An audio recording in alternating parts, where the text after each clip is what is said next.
Allah, webale, Allah, webale,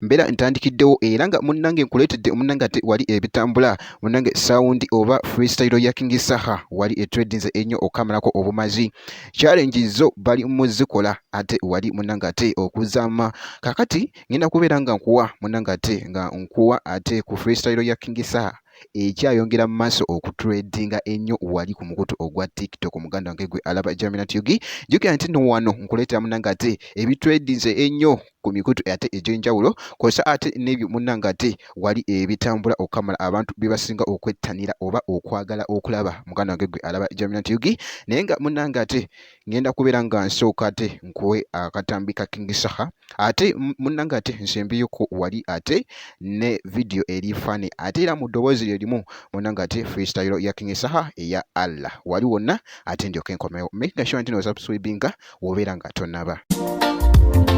Allah, webale, nokuma, nobika, nebalumba, notasa, njogera ebigambo byatuka abayaye batama nti akayaye kanyiga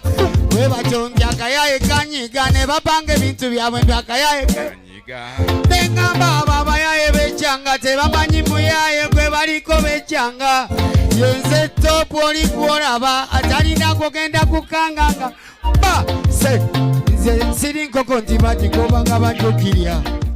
kakati jjukira nti nkugambye ngenda kubeera nga nkukomyawo ate munnange ate ku katambi kano era ngenda kubeera nga nkakulekera era nga bolabaawo jjukira nti nkutegeezezza challenge zo bakyagenda maaso ozikola Allah webale nokuma nobika nebalumba notasa njogera ebigambo byatuka abayaye batama